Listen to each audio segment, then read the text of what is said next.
Amém. Mateus capítulo 9 diz: Entrando no barco, passou para outra margem e chegou à sua cidade, e eis que lhe trouxeram um paralítico deitado numa cama. Jesus, vendo a fé deles, disse ao paralítico: Filho, tem bom ânimo, perdoados te são os teus pecados. E eis que alguns dos escribas diziam entre si: Ele blasfema. Mas Jesus, conhecendo os seus pensamentos, disse: Por que pensais mal em vosso coração? Pois o que é mais fácil, dizer ao paralítico: Perdoados te são os teus pecados, ou levanta e anda? Ora, para que saibais que o Filho do Homem tem na terra autoridade para perdoar pecados, disse então ao paralítico: Levanta-te, toma a tua cama e vai para a tua casa. E levantando-se foi para a sua casa, e a multidão, vendo isso, maravilhou-se e glorificou a Deus que dera tal poder aos homens. Amém? Você pode sentar?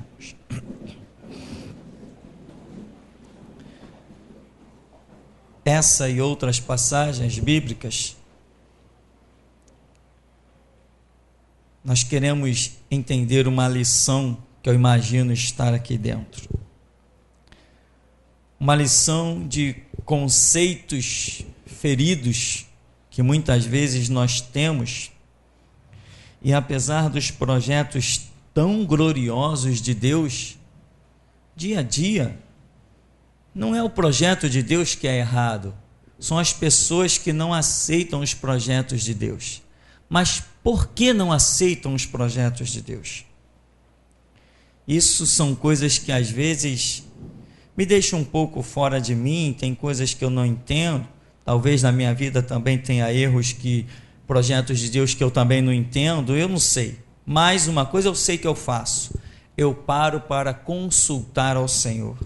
E até aqui, eu tenho convicção de que Ele tem me dirigido os passos. Por quê? Porque Ele tem me apontado estradas e eu não tenho sido rebelde em nada do que o Senhor tenha se revelado a mim. E tem mais, Ele tem se revelado porque eu o tenho buscado, não porque eu o tenha desprezado, ou porque esse ministério esteja vivendo em recursos naturais, ou que a obra esteja sendo feita em força de dinheiro. Não, eu sei disso aqui porque a Bíblia mostra que nós não podemos nos enganar a nós mesmos e muito menos enganar a Deus.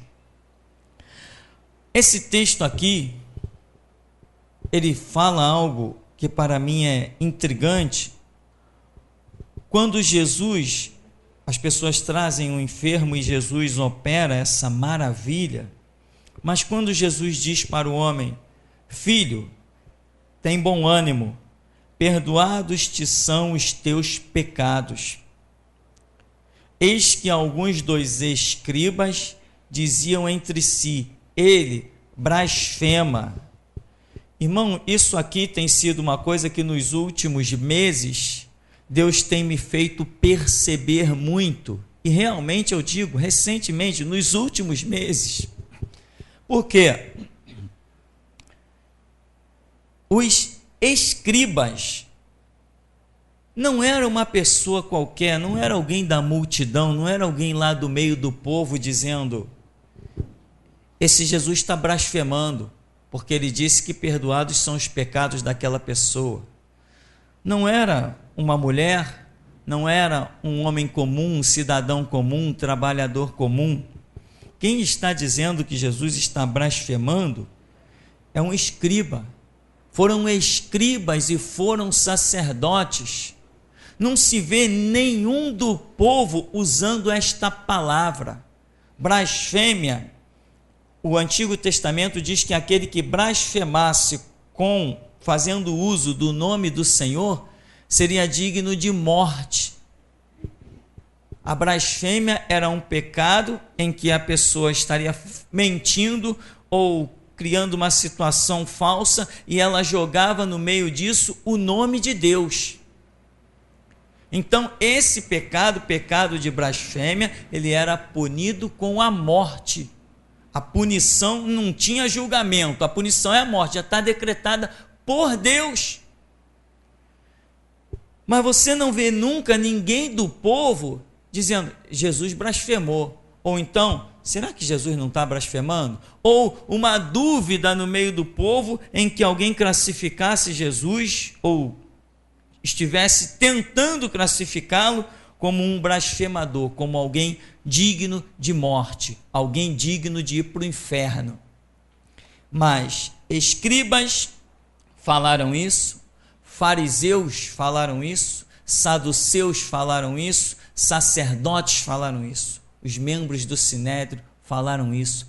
Foi a melhor nata da cultura, da camada social de Israel, que chamou Jesus Cristo, o Filho de Deus, de blasfemador.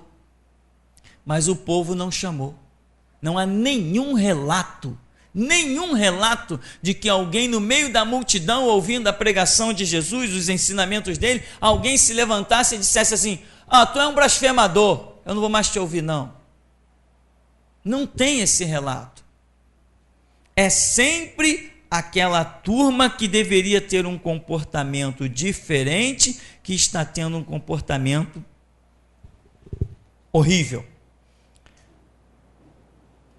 Por que, eu me pergunto, que o povo não acusava Jesus de certas coisas, enquanto que a liderança acusava?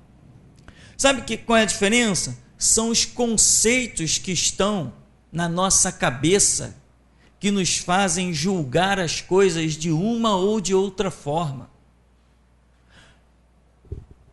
E muitas vezes, o que pensamos ser nos faz pensar que temos uma posição ou um direito que na verdade não temos. Os escribas, os fariseus, eles achavam que eles eram os donos da sociedade. Eram eles que determinavam o que alguém vai crer, quantos quilômetros vai andar no sábado. Eram eles que determinavam essas coisas todas que nem Deus no Antigo Testamento não havia determinado.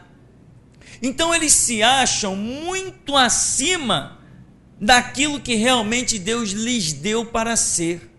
Conceitos que estão dentro da nossa mente, em que nós achamos muito bons, e quando vem alguém com uma palavra, com algum conceito, com alguma ideia, com algum comportamento que fere o meu comportamento, o meu conceito, nós vamos ver o que vai ser dito mais adiante aqui. Eles vão querer matar Jesus. Por quê? Porque os seus conceitos estão sendo feridos. Mas nós estamos vendo, e a história mostra, e mostrou lá para eles também, que Jesus verdadeiramente era filho de Deus. E agora que já chamou Jesus de blasfemador, e agora que já ajudou crucificá-lo, e agora que já ajudou esbofeteá-lo, muita gente, meu irmão, tremeu diante de todos os fatos. Quando Jesus estava naquela cruz e houve terremoto e túmulos foram abertos, pessoas ressuscitaram e entraram na cidade, o sol se escureceu, foi um temor, até um centurião que estava lá disse, verdadeiramente este homem é filho de Deus. O templo tremeu, o véu do templo se rasgou. Muita gente acabou temendo. Vem o terceiro dia, com medo, eles dizem assim, vamos botar guardas nesse sepulcro aí, senão nós estamos fritos. Se esse corpo sair daí de dentro, aí ferrou de vez. Já teve terremoto, já teve noite, em pleno meio-dia já teve noite, já teve morto ressuscitando, já teve véu do templo rasgando, já teve coisa. Se esse corpo sair daí, aí nós estamos fritos mesmo.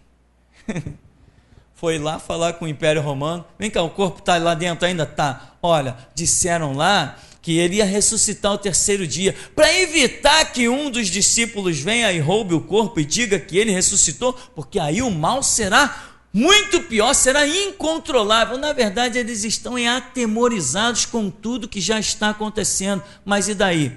Já blasfemaram contra o unigênito?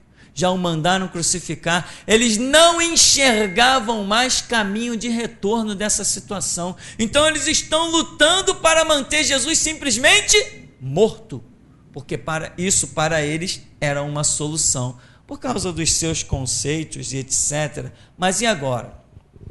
Jesus vai e sai do túmulo. Os 16 guardas que estavam lá, acampados na porta do túmulo, não foi o suficiente para segurar Jesus. Com lanças, com escudos, com armadura, eles não conseguiram dizer para Jesus: fica aí dormindo, não sai daí. Não conseguiram dizer isso para Jesus. E nem escutaram o barulho de Jesus querendo abrir a porta. Eles viram logo o relâmpago vir assentar-se lá em cima da pedra. E essa história chegou ao ouvido dos escribas, dos saduceus, dos fariseus, dos sacerdotes, da turma do sinédrio. Imagina como é que não está essa gente. Como é que é? Que história é essa? Não, nós ainda precisamos ocultar essa história. Quantos vocês querem? Está aqui dinheiro. Não digam isso. Diga que roubaram o corpo. Adiantou? Resultado, conclusão e moral da história. Depois de tudo que eles fizeram, agora só restava para eles, sabe o quê? Lamentar. Eles não conseguiram voltar atrás mediante tudo que tinham dito, chamado Jesus de blasfemador, feito coroa de espinho para eles, escarnecer, rasgar as vestes, chamar ele de digno de morte, etc. Aquele lixo todo que eles tentaram jogar sobre Jesus, agora eles não conseguiam mais voltar atrás. Porque, meu irmão, existem estradas que nós entramos, que mal nós entramos nelas, aparece uma placa de retorno logo no começo. Quem é motorista sabe muito bem disso. Às vezes tem placas que a gente vai pela estrada e vê escrito assim, ó, última saída. Quando fala última saída, se você não pegar, pode se preparar para ir lá para São Paulo, para atravessar o outro lado da Baía da Guanabara. Vai ter que gastar aí 15, 20 quilômetros de chão para tu achar um outro retorno e poder voltar. Na vida espiritual é assim. Nós trilhamos várias estradas e muitas dessas, mal nós começamos a caminhar, Jesus põe uma placa assim, ó, retorno. Mas aí na vida espiritual a gente, não, eu vou seguir mais um pouquinho. Aí você vê outra plaquinha, retorno. Não, vou seguir mais um pouquinho. Aí daqui a pouco você vê escrito assim, última saída.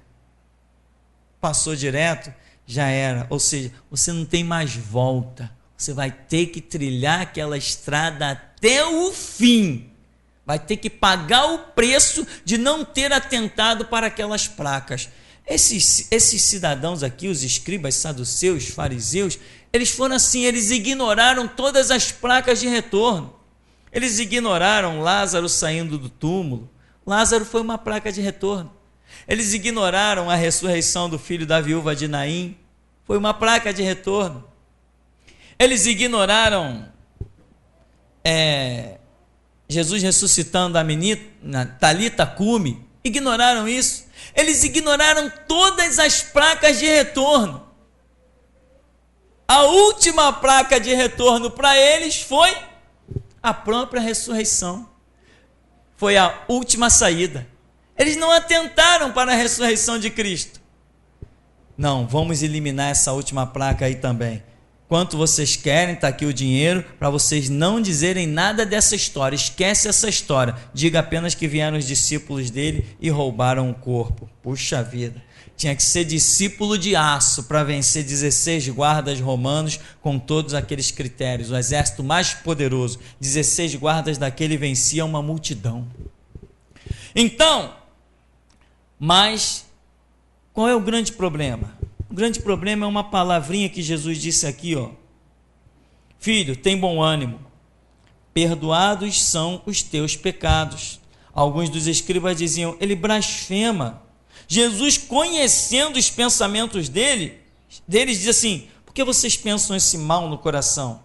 O que é mais fácil dizer? Perdoados são os teus pecados? Ou levante e anda. Ora, para que vocês saibam que o Filho do Homem tem autoridade na terra, Jesus virou lá para o homem e disse assim, vem cá, levanta, pega a tua cama, vai para a tua casa, anda, fica são. Diante de tudo isso, o grande problema é que eles tinham um conceito dentro da sua mente, e eles não aceitavam que este conceito fosse violado. E é isso que nós temos comentado nesses últimos dias aqui na geração Jesus Cristo, para tomarmos cuidado com conceitos que nós achamos invioláveis. E verdadeiramente nós temos conceitos fundamentados e invioláveis, mas não que não possam ser acrescentados, acrescidos pela mesma revelação de Deus. E esta, meu irmão, este é um ponto de vista muito poderoso, porque hoje você vê assembleianos a caminho do inferno, porque não entende que a assembleia se tornou um lixo, um templo de Satanás.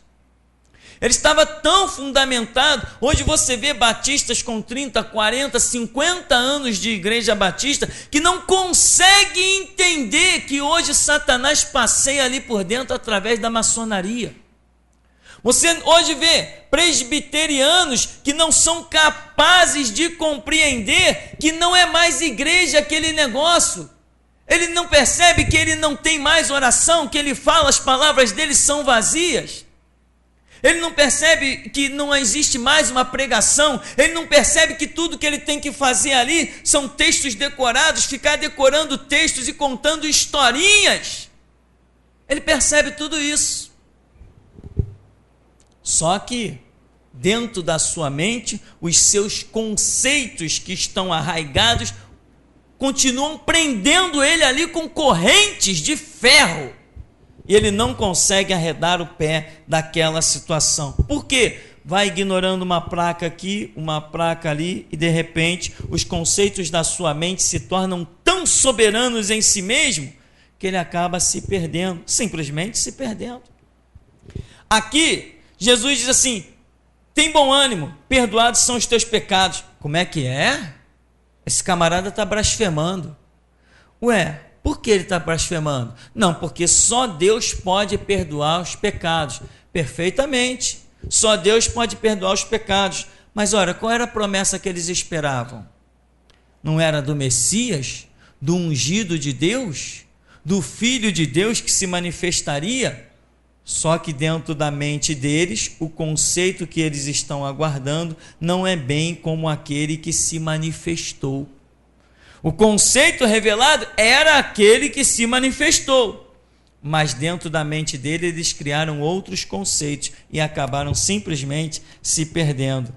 Jesus diz assim, levanta, toma tua cama e vai para a tua casa. O homem se levantou, foi para casa, a multidão, olha, a multidão vendo aquilo, se maravilhou e glorificou a Deus que dera tal poder aos homens. A multidão disse assim, caramba, glória a Deus, que poder Deus tem dado aos homens, glória a Deus. Mas os nobres, os entendidos, os inteligentes disseram o quê? Blasfêmia. Blasfêmia, ele é digno de morte. Mas o povo olhou aquilo e glorificou a Deus. Meu irmão, se o nome de Deus é glorificado, se Deus diretamente é glorificado, é porque a obra que foi realizada é fruto do Espírito Santo. Não tem jeito. Se eu fizer aqui qualquer coisa, não interessa o que eu faça, mas no teu ser você sentiu o impacto de dizer glória a Deus, o que foi feito aqui é fruto do Espírito Santo. Mesmo que você não entenda, mesmo que você ache antagônico, mesmo que você ache contrário à Escritura, mas se o Espírito Santo mover em você, para você abrir os teus lábios e dizer louvado seja Deus, é porque a obra é dele. E o povo está lá, ó, glória a Deus. E os escribas, ele blasfema. Então, toda glorificação que o povo, a multidão teve, foi diferente do conceito que os escribas tiveram a respeito das grandes obras que o Senhor Jesus está ali realizando. O que eles fazem? Eles começam a combater. Você quer ver aqui no verso 9? Aí mesmo, Mateus, no verso 9, ou melhor, irmão, no capítulo 12, né? O vento soprou aqui a minha Bíblia. No capítulo 12, no verso 9, diz assim: e partindo dali chegou à sinagoga deles, estava ali um homem que tinha uma das mãos mirrada. Eles, para acusarem Jesus, o interrogaram dizendo: é lícito curar nos sábados? E ele lhes disse: qual dentre vós será um homem que, tendo uma ovelha no sábado, ela cair numa cova, não lançará a mão dela e a levantará? Pois quanto mais vale um homem do que uma ovelha? E por consequência lícito fazer bem nos sábados. Então disse aquele homem: estende a mão. Ele estendeu e ficou sã como as outras. Os fariseus, tendo saído, formaram um conselho contra ele para o matarem. Primeiro eles mesmos vêm, os fariseus. Agora nós estamos aí com uma classe, né? Mais uma classe de elite espiritual, mais uma classe de conceito religioso elevado, os fariseus, os guardiões da lei. O apóstolo Paulo chega ao ponto de dizer: eu sou o guardião da lei, sou um fariseu, descendente da tribo de Benjamim. Ele cita que ele é fariseu porque isto era um conceito de respeito dentro da classe, dentro da sociedade. Eles eram tidos como os exímios guardiões da lei, das palavras de Deus. E no entanto aqui os fariseus, os guardiões da lei, vão e formaram um conselho contra ele para o matarem. Os guardiões da lei não passam de assassinos. Os guardiões da lei estão arquitetando o assassinato de um homem que não lhes causou mal nenhum, apenas curou um homem. Que crime é esse?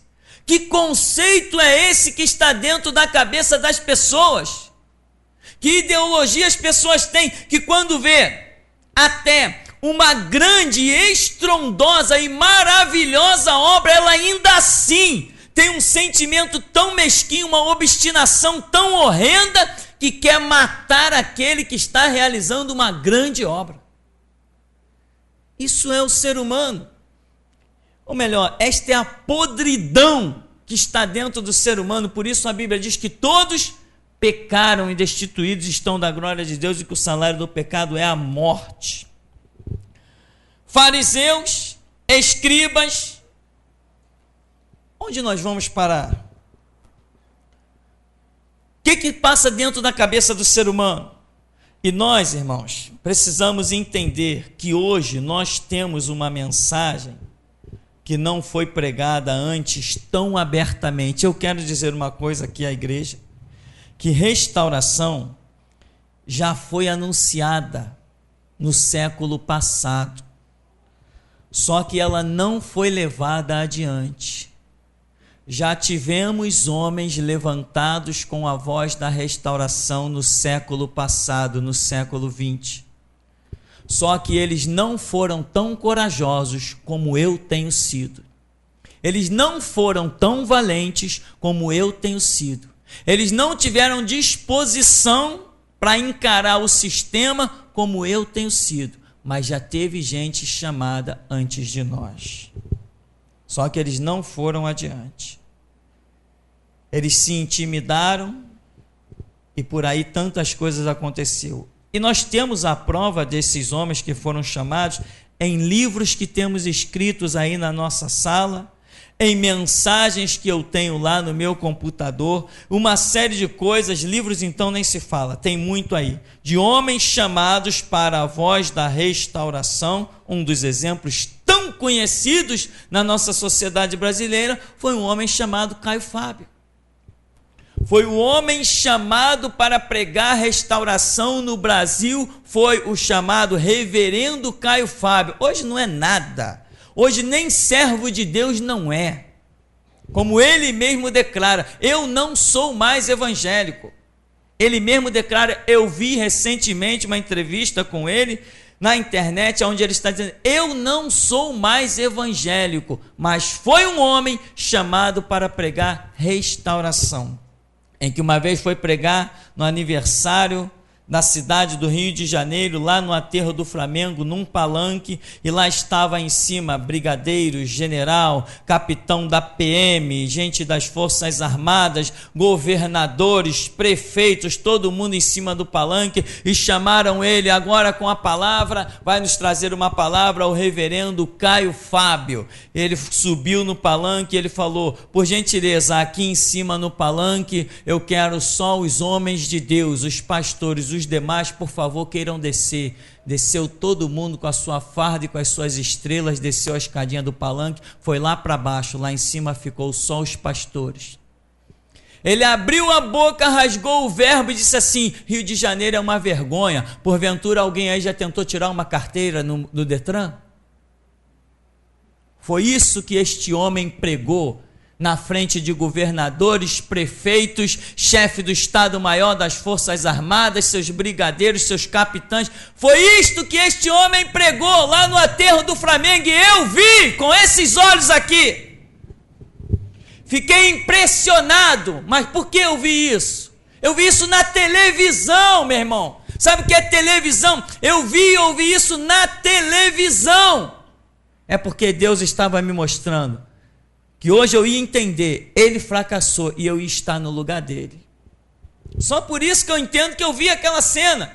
Liguei a televisão, estava passando aquilo, eu ouvi aquilo, depois desliguei a televisão e fui soltar pipa. Deus queria só que eu visse essa cena. Eu te pergunto, que outro pregador teria coragem de fazer isso? O evento da cidade, quem organizou foi o governador. Está lá os convidados do governador, os representantes da Marinha, Exército, Aeronáutica, a festividade do ano da cidade do Rio de Janeiro. Chega o homem e diz assim, por gentileza, lá embaixo, aqui em cima, só os pastores.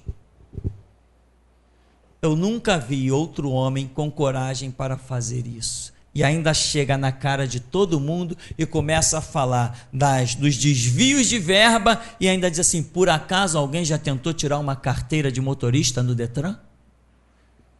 O Detran é o maior antro de corrupção, roubo e sem vergonhice que já possa ter existido em toda uma sociedade. Aquilo tinha que ser implodido e refeito novamente. Aquilo é a maior vergonha que uma sociedade possa ter se chama Detran. O maior roubo de colarinho branco descarado é Detran. E sabe por que eu estou falando isso, meu irmão? Porque nós pertencemos à restauração.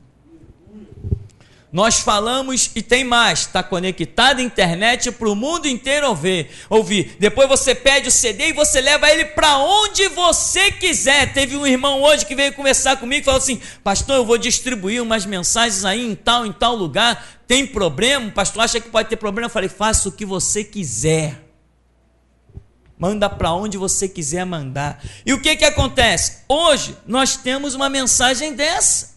Uma mensagem controvérsia, uma mensagem que espeta, enquanto os pastores estão por aí se deleitando nas suas ofertas de 100 mil reais por mês, 200 mil reais por mês que as suas igrejas fornecem, nós temos vindo com essa mensagem horripilante, terrível. O conceito que está dentro da mente deles é ferido. Eles foram adestrados pelo papaizinho, o papai era pastor. Então, filhinho, você faz um cursinho de teologia, que assim que o papai puder, o papai te dá um púlpito também. Aí o infeliz, o desgraçado, ele pensa que nepotismo existe no Evangelho de Jesus Cristo, que é cargo de pai para filho, cargo de parente. Ele pensa que isso existe no Evangelho de Jesus Cristo. Aí ele faz, porque ele vai ser pastorzinho, que nem o pai dele. Mal sabe ele que o pai é um servo do diabo, e ele vai ser apenas um discípulo de Satanás, igualzinho o pai dele. Que nem um da Igreja da Restauração, lá em Bom Sucesso.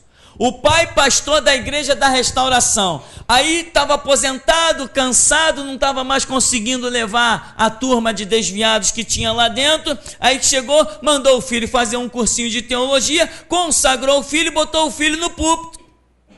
Um ano depois, um jovem que estava aqui, teve contato com ele, foi fazer uma pergunta para ele, ele falou assim: ó, meu amigo, olha só, eu não sei não, eu não sou pastor não, cara, eu estou aqui atrás do púlpito porque eu estou aqui, entendeu? Eu herdei o púlpito, mas eu não sou pastor não. Aí nós aqui proclamamos e denunciamos essas coisas, e dou nome a quem quer que queira ouvir. Eu dou nome mesmo, meu irmão. Eu só fico calado enquanto Jesus Cristo não me manda falar. Depois que ele me abre a verdade, me esclarece, me autoriza a falar, eu solto a língua na cara de quem foi, boto o dedo na cara mesmo. Quem quiser dar crédito que dê, quem não quiser que não dê, mas é assim, ponto final. E quem puder me abater, que tente. É assim que funciona. Então nós temos uma mensagem que é isso, irmão. Os escribas, os fariseus, os saduceus, você sabe quem é, né? A elite religiosa daí não fica satisfeito com o que temos pregado, porque eles, querendo nós ou não, é independente da nossa vontade, eles acabam se tornando o alvo da ponta da espada. Porque a palavra de Deus não volta vazia, mas cumpre o que lhe apraz. Ela atinge a quem Deus quer atingir. Então, o conceito da mente deles não lhes permite receber a mensagem. Ou seja, eu te digo hoje, se o próprio Cristo se manifestasse em carne, operasse maravilhas e viesse pregar a restauração, fariam como fizeram no passado. Os pastores da Assembleia chamariam Jesus Cristo de blasfemador. Os pastores batistas, metodistas e presbiterianos criticariam Jesus por não entrar para a maçonaria. Os pastores mercenários, ladrões e hipócritas engravatados que estão hoje atrás do púlpito seriam os primeiros a desejarem a morte de Jesus Cristo se ele hoje viesse pregar restauração. Irmão, eu tenho uma notícia gloriosa para mim e para você que o Espírito Santo está me dizendo agora. Jesus Cristo não virá pregar restauração porque achou eu e você.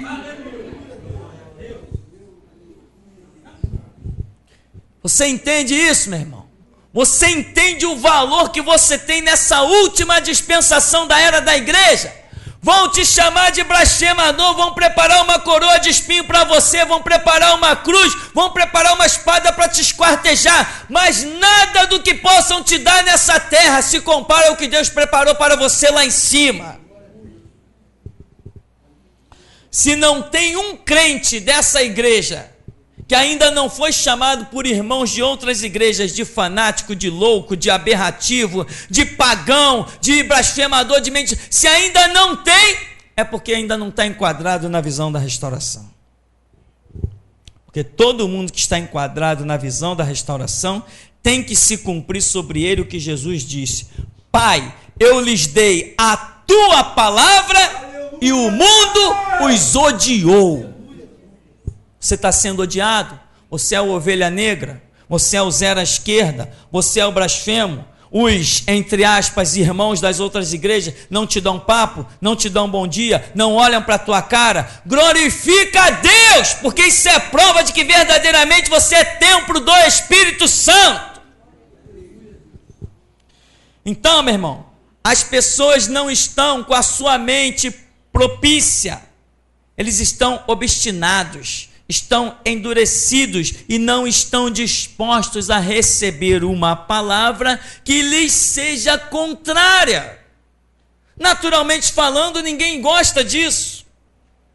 Você tem um projeto, você diz assim: eu vou abrir uma empresa, eu vou vender papel reciclado, eu vou ganhar muito dinheiro, já está tudo esquematizado. Aí alguém vem e te diz assim: não, isso aí não é bem assim, tem uma situação. Você diz: ei, peraí, não quero nem ouvir. Os meus planos já estão feitos. Isso é um natural do ser humano. E há meses nós estamos falando nisso, para nós tomarmos cuidado com isso, porque Jesus Cristo nos tem mandado ir pela terra para conquistar e abalar os reinos que estão sobre ela. Mas se a qualquer momento ele disser assim: hoje é o dia da tua morte, eu encomendo o caixão e vou para a morte. Eu não posso me determinar em um conceito, eu tenho que estar sempre sujeito, propício à revelação do Espírito Santo. Não posso me obstinar. A história, o grande exemplo é Israel, uma nação obstinada. Vem o próprio Cristo, se manifesta, faz. Imagina, já pensou hoje na cidade do Rio de Janeiro? Você chega em casa, aí a sua esposa diz assim: caramba, eu ouvi no rádio aí que tem um cara ali na Presidente Vargas que passou por ali hoje, um morto ressuscitou. Aí você: é mesmo? No dia seguinte você chega no teu trabalho, aí você vai escutar assim: caramba, semana passada eu escutei de esse cidadão que está por aí, um tal de Yoshua Hamashia, estão chamando de Hamashia, Messias, escutei dizer que ele tirou um cara para fora do túmulo depois de 4 dias. Imagina, meu irmão, que movimento isso estaria fazendo na cidade do Rio de Janeiro. Caramba, eu ouvi dizer que esse camarada parou um enterro, tinha um menino num caixão e ele disse assim: menino, levanta aí, e entregou o menino vivo para uma viúva. Imagina um negócio desse. Eu ouvi dizer que ele entrou na casa lá de um líder considerado da sociedade, entrou na casa desse menino e disse assim: menina, Talita cume, levanta. E levantou a menina, que todo mundo já estava pranteando, chorando, dando como morto. Irmão, imagina isso na cidade do Rio de Janeiro, que transtorno isso causaria. E eu te digo hoje, que se Jesus Cristo viesse hoje realizar estas obras, os pastores da Assembleia Batista Metodista Presbiteriana o crucificariam.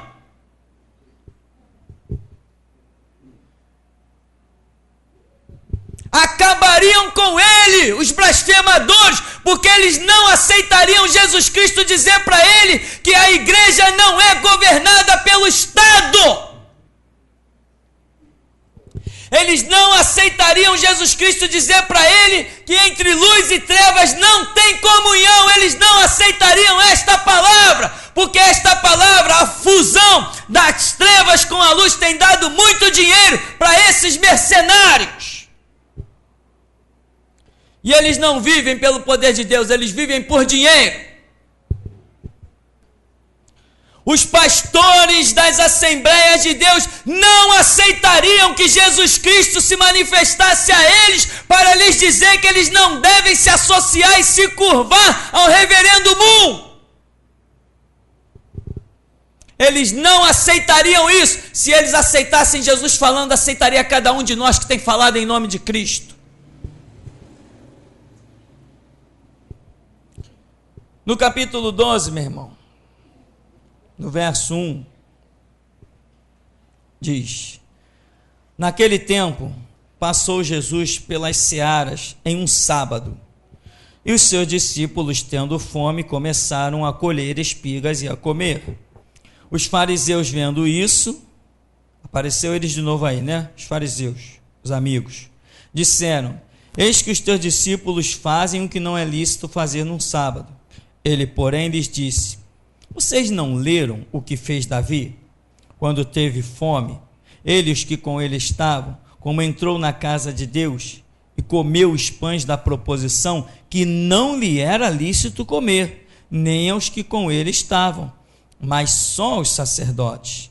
Ou não tendes lido na lei que aos sábados os sacerdotes no templo violam o sábado e ficam sem culpa? Pois eu vos digo que está aqui quem é maior que o templo. Mas se vós soubesseis o que significa misericórdia quero e não sacrifício, não condenareis os inocentes, porque o Filho do Homem até do sábado é Senhor. Essa palavra foi aceita? Não. Claro que não. Foi mais uma das palavras que fez essa elite religiosa reprovar o Senhor Jesus. Porque Jesus mexeu numa tradição que eles vinham sustentando errada durante muitos anos. Mas Jesus, com toda a paciência, se preocupa em lhes dar uma lição. Jesus vem, eles falam: você não está vendo o que teus discípulos estão fazendo aí no sábado, o que não é lícito? Jesus diz assim: eu vou ter misericórdia deles. Aí Jesus vai dizer assim: vocês não leram lá o que fez Davi? Aí eles, provavelmente, penso eu, balançaram a cabeça que leram. Iam dizer que não leu? Como? Como que eles iam dizer que não leu? Fariseu dizer que não leu, que Davi entrou lá no templo e comeu os pães da proposição? Não tinha condição de dizer que não leu. Então Jesus diz assim: vocês não leram o que fez Davi? Quando ele entrou no templo e os que com ele estavam, eles balançaram a cabeça. Como entrou na casa de Deus, comeu os pães da proposição, que não lhe era lícito comer, nem os que com ele estavam, mas só os sacerdotes. Vocês não leram na lei que ao sábado os sacerdotes no templo violam o sábado e ficam sem culpa? Quer dizer, vocês não leram isso? Vocês não leram aquilo? Ou seja, eu estou tendo misericórdia de vocês, eu estou mostrando a vocês que o sábado foi feito para o homem, e não o homem para se tornar escravo do sábado.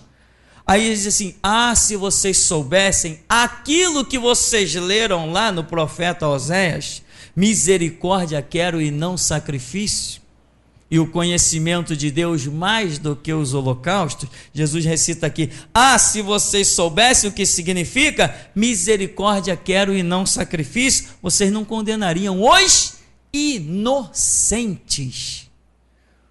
O conceito de justiça de vocês está completamente esfarrapado. Vocês estão querendo condenar gente inocente.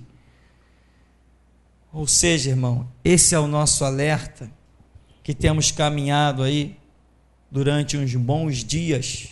Pelo menos eu tenho caminhado com essa visão nesses últimos dias. Essa lição tem penetrado na minha alma, graças a Deus.